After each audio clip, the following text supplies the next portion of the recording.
Welcome to this edition of Lancaster Perspective. I'm Mike Miller. Our special guest today, candidates for the position of President of City Council, David Uhl and Bruce McAtee. Welcome, gentlemen. Mike, how are you? Thank you for being here today. We have 3 questions that will be available to the candidates. The first 2 will have a 3-minute response, and the last question will have 5 minutes to respond. We had a coin toss earlier, and Mr. McAtee won, so he's going to take the first question, which will be, why are you seeking the position of President of Council?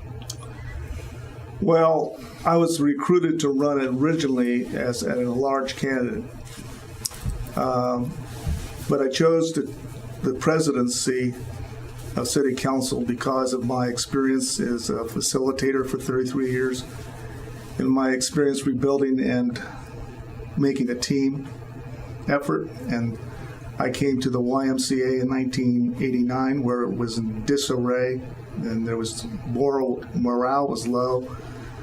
And we built a team, and we built training. We went out together with educational experiences with the Y and drove around in most of Ohio and went to YMCAs that were operating at top notch. So I feel that I can bring that same kind of effort to the City Council.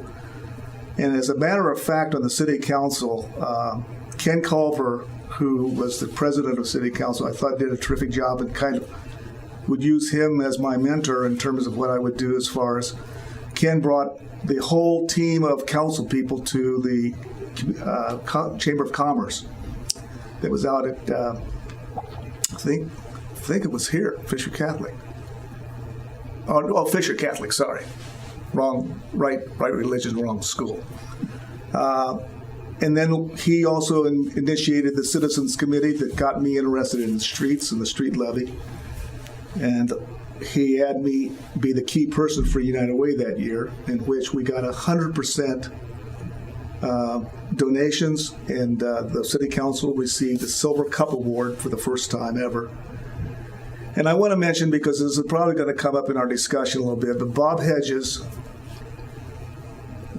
really was part of that 100%, but he chose, we tried to have a picture taken of everybody in the Silver Cup, and he deferred not to do that, but he was happy to give a very nice gift to United Way. So 20 seconds left. Okay, so I just wanted to mention that because I have respect for Bob, although I understand he's a challenge. Same question to David Uhl. Why are you seeking the position of City Council President? Well, thanks, Mike, and thanks for having us today and for doing this. For me, I ran for City Council in the last term because I wanted to serve. I feel like I'm built to serve, and because I felt like I wanted to help Lancaster be a better place. And so over the last 2 years on City Council, we've done a lot. We've passed hundreds of pieces of legislation that have helped to move the city of Lancaster forward. Much of that legislation was passed with 100% vote. And so there's sometimes you hear a sense in the community of how dysfunctional things have been, and we surely have had our challenges. But the reality is we've gotten a lot done over the last 2 years.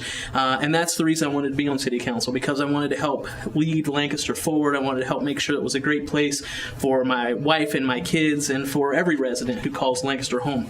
My wife and I came back here after college on purpose to raise our family.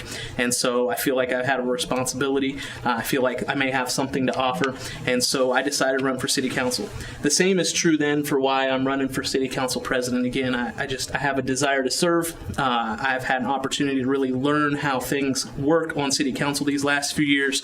And for me, as we continue forward, it's just a great opportunity to be a part of the community and to make sure Lancaster remains a great place to live, to work, and to play. If there were a third reason, it's because I've seen over the last couple of years how vitally important the position of President of City Council really is. When you have someone in there who pushes their own personal agenda, when you have someone in there who tries to be sort of an obstacle to things that are going to happen, that's a challenge because we have to ensure the effective flow of legislation through the process. The legislation that we pass affects people, it affects businesses, those that are in Lancaster, and we can't have things being hung up because of personal agendas. So we need a strong leader in the position of City Council President, and I feel like I have an opportunity opportunity to be that person and to lead City Council forward as we move on. Thank you. We'll go right back to David with the second question. What qualifications do you bring to this position? So as I mentioned, the last 2 years I've been on City Council, and we've had a great opportunity to really learn how City Council works. Because I've been on City Council, we've had an opportunity to understand what challenges the city is currently facing, what opportunities we have as we continue forward. And so I think my past service on City Council is part of what qualifies me. My education, I think, is valuable. I have a degree in management and leadership. And then also the community service that I've been a part of over the last 7 or 8 years. President of the Lancaster Rotary Club and president of a college access committee here in the community. I'm on the United Way Education Council, and I've had opportunity to lead as a county employee, a county agency, a department within that county agency. And so it's just, I believe that all of these things together have helped me to understand how to move things forward, how to work together with people, how to head toward a common vision and a common goal. And I think the City Council President really needs to understand how to effectively run a meeting, how to keep things on track, how to move things forward, particularly the legislation, in an efficient and effective way. And so I think all of those things coupled together are what qualify me for this position. Same question to Mr. McAtee. What qualifications do you bring to this position? Well, I had 2 years on City Council representing Ward 3. I probably would have run in Ward 3 again, except that we moved into Ward 1, and Melody Bobbitt is the council person that represents Ward 1. As far as my qualifications go, my education is Earlham College, Richmond, Indiana, where I obtained a bachelor's degree in liberal arts with a major in political science from 1964 to 68. I attended the University of Dayton, where I did a graduate survey course in management in 1974. I became a senior YMCA director, and I earned that from 1973 to 75, and that was done in St. Louis. And I had an advanced management YMCA director status obtained from 1983 to 1986.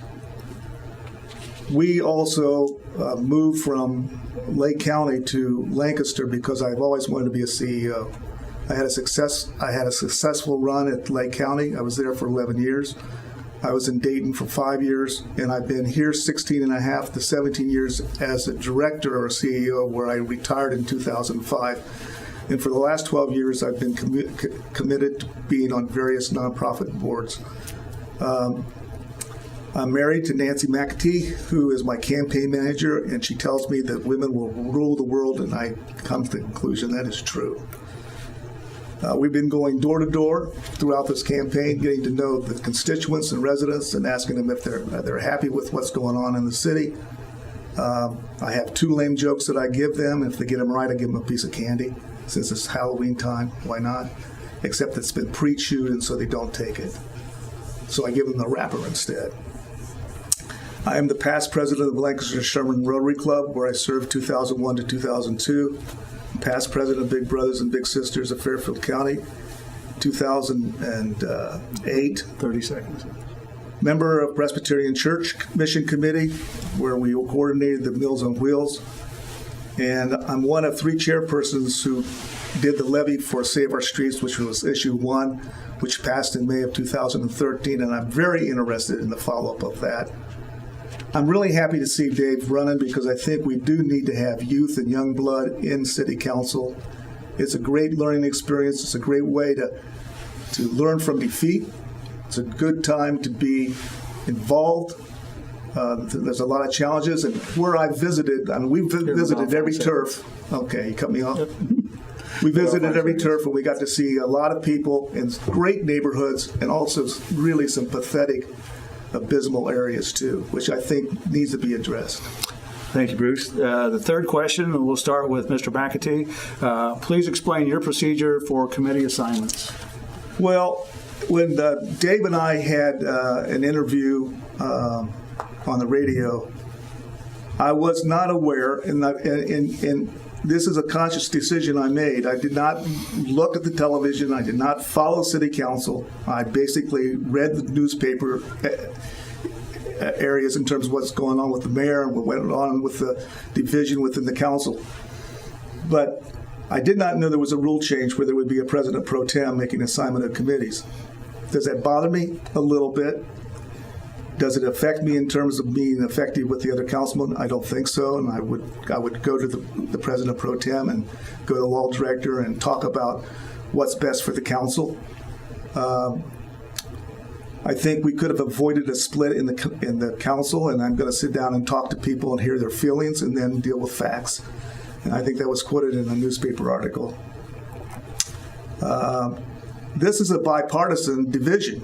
We've got Democrats and Republicans co-mingling on one side, and then we have basically 2 Republicans on the other side. It's unfortunate, and I think it could have been avoided, but I think compromise is the number 101 in terms of politics. And I realize that Bob Hedges is a difficult person, but I think he's a smart man, and I think he did not realize how he said things created this animosity. Maybe Dave disagrees with me that, I don't know. But I guess that's basically what I would do is would be to meet with each council person, even if I'm not going to assign them to committees. Thank you, Mr. McAtee. Same question to David Uhl. Please explain your procedure for committee assignments. Well, it's true that this past term, the rule changed, and the president of City Council no longer appoints committees. In fact, the president of City Council never really appointed committees anyway. They made a recommendation to City Council, and then by a majority vote, City Council had to approve that recommendation. And that kind of just happened as a matter of form, custom, and practice over the last many, many years. This year, it did not go that way. And this is the reason why the position of City Council President is so important, because when you have someone who doesn't have influence, then you have someone who is unable to lead, because leadership is in fact influence. And that's what happened. Someone came in and they had their own agenda and they wanted to do some things that the rest of City Council wasn't comfortable with, or many on City Council weren't comfortable with. And so those things got voted down because the president forgot that they weren't the last word or authority on this particular matter, that in fact City Council has to be the one to approve. The same process is true today. It's just that the president pro tem will make that recommendation as opposed to the president. And yet, while that's true, the president of City Council remains important. It remains important because that person has to lead all of those council members, whether they're Republicans or Democrats, forward to ensure that the type of legislation that's being passed is what's best for Lancaster, that the quality of that legislation is good, and that things aren't getting hung up or tabled for months and months, sometimes years, because there's a personal agenda or there's one small thing that we have an issue with, and so someone places that on the table. The City Council President has to be able to have influence with council members. They have to have influence in relationships in order to lead. And so as City Council President, I will meet with council members in an effort to understand where they want to be. All of that information, though, will get passed off to the President Pro Tem, who will inevitably have to make recommendations to City Council, and City Council will decide who's on what committee when it's all said and done. Thank you, Mr. Uhl. Our last question, and we'll start I'd with... like to comment on his comment first. We'll have time at the end. All right. Okay. The last question is our wrap-up question. We'll start with Mr. Uhl. We have 4 or 5 minutes to answer. Why should the citizens of Lancaster vote for you? So over this opportunity to speak, and again, thank you for having us here today, and over my term on City Council and my service to the community, I think those are a number of reasons. My passion for this community. I was born and raised here. I graduated from Lancaster High School, and again, we came back here deliberately, on purpose, because I had a great childhood growing up here, and we wanted our family, my 2 kids, to have the same experience that I had. And so as I came back and began to get involved, I was encouraged to consider running for City Council. I did that and ended up successfully winning this last time around, and as the first-time candidate was the top vote getter. And I can't say thank you enough to the citizens of Lancaster for the faith and trust that you put in me to represent you on City Council. My last 2 years on council, I've learned how it works. I've served on the Finance Committee, I've served on the Economic Development Committee, I served as chair of the Law Committee, 3 committees that are unbelievably vital to how the city works and moves forward. So I've had an opportunity to really learn how things work, what should be happening, maybe what needs to happen that isn't happening. And as City Council President, it'll be my goal to help move those things forward, to have a good working relationship with the members of City Council as well as with the administration. Those relationships, because of my past service, really already exist. And so as I would move into this position, it should be an opportunity for us to hit the ground running and really begin to work hard on what's important for the city of Lancaster. So given all of that, my past service, my experience, I think those are the reasons that folks should vote for me. Not only that, I guess, but just to conclude, my goal is always to do whatever's best for the city. And there's divergent views on what that is. There are people who will agree on a particular issue, and there are people who will disagree on that exact same issue. And no one may be right or no one may be wrong, but the inevitable reality is we have to decide what's best for the city at large.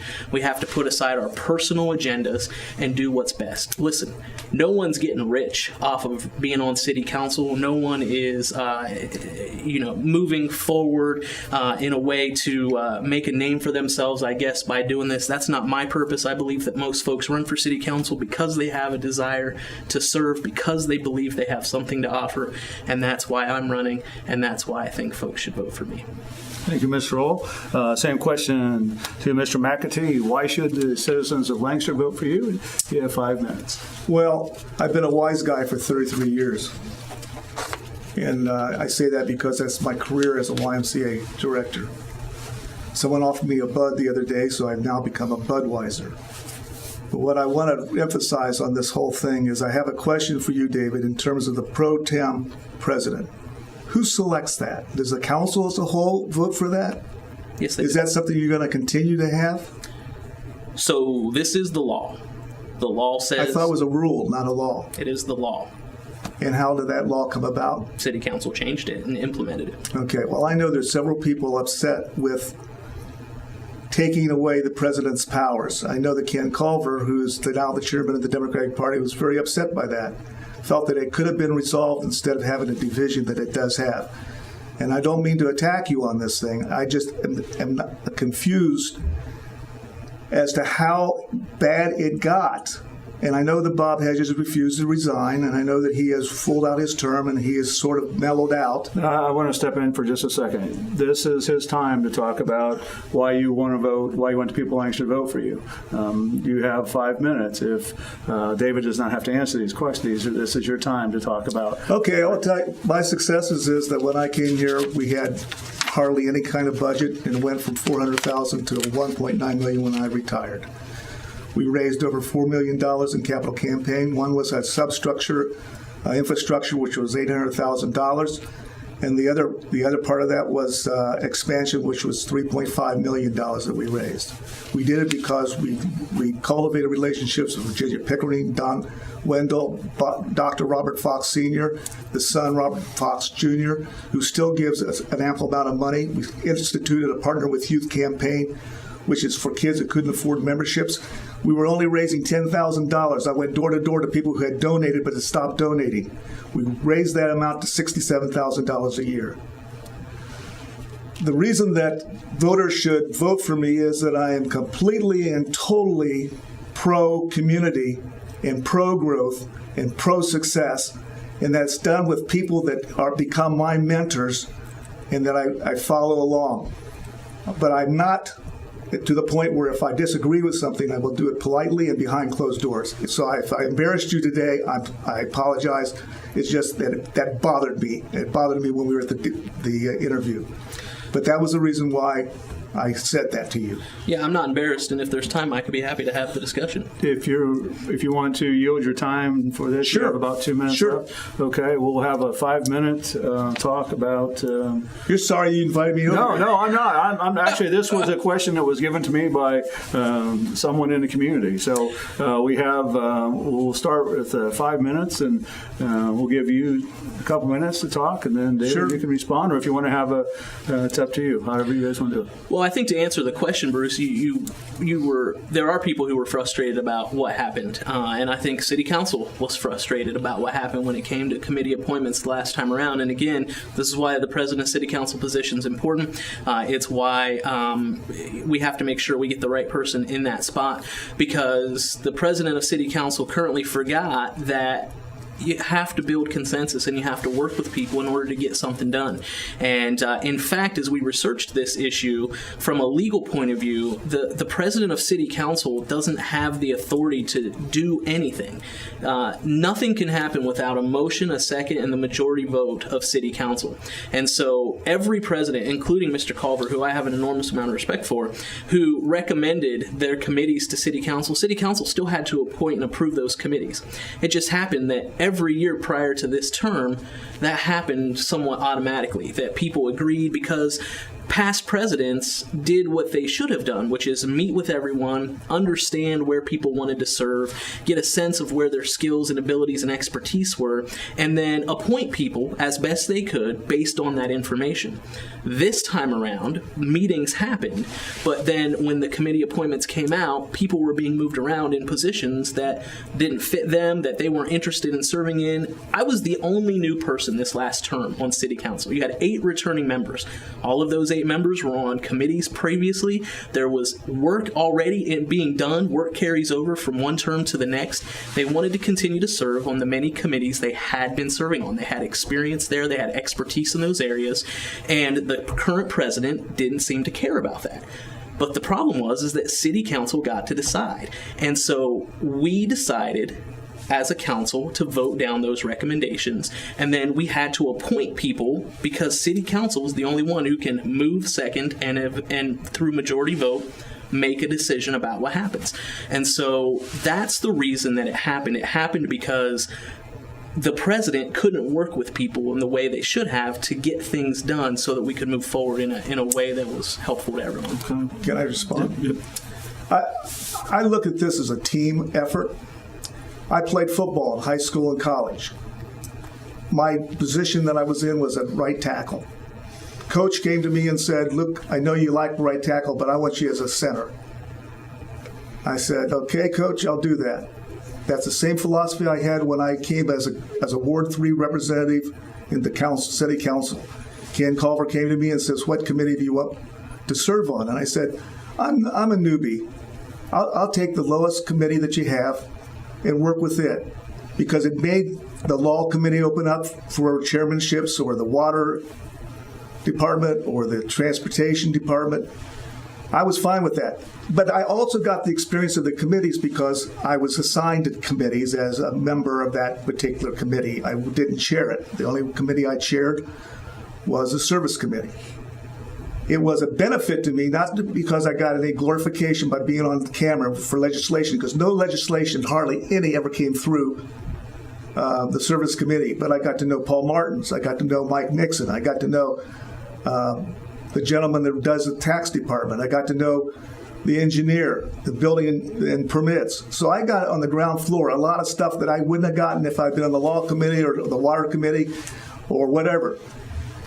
I look at this thing, Dave, as somewhat of an ego issue, because people want to have face time, and I would support that completely. How Bob went around this, yeah, he was a disaster. I realize it's not how he said it. It was how he said it, not what he said. But I know the justification that I heard in talking, I believe Ken talked to me about this because Bob and Ken got into the conversation, was Bob was trying to have people have different experiences instead of staying status quo. Now that was his justification to do what he did. The amount of money that was spent on both the city side and the money that he spent could have been abated. I think there needed to be intervention. need to be some resolve besides just making a change in rules and just cutting them completely off. And I think it's created resentment and anger from some Republicans because they've approached me and told me the same thing. Okay, we're rapidly running out of time. I'm done. I'm dry. You sure? Dry? David will give you 30 seconds. Well, the only response I would have is that I was in a similar position as you when it came to committee appointments, wherein I was the only new person. I said, you know what, it doesn't bother me. I'll serve wherever. In the entire discussion of where people were going to serve or where they wanted to serve among city council, I never heard people say, well, I want to be on this committee because I want more face time. Maybe that's their own internal desire for some. I can't speak to that. But the real issue was there was a desire to, and by the way, 7 of 9 agreed on many of the committee appointments. 6 of 9 agreed on all of the committee appointments that were made after we turned down Mr. Hedges' appointments. And so it has to be a team effort. It has to be working together. And you know, the lawsuit was unfortunate, and I'll just close by saying this. We were the ones that got sued. And so you don't get to pick whether you get sued or not. And inevitably, when the city gets sued, the city has to mount a defense for itself. And so a lot of this needs to be placed back in the seat of Mr. Hedges. Gentlemen, we thank you both for coming in. Oh, yeah, sure. We do. This is. I wish I had 20 more minutes, 25 more minutes. I really do. I wish you both the best of luck in the election. And again, thank you. All right. Sorry. Oh, no, I was going for Bruce, but I'll go for you too. Thank you very much. Oh, let me just punch you. Thank you very much. Thanks for tuning in to this edition of Lancaster Perspective. I'm Mike Miller. And remember, until we meet again, let's make a difference.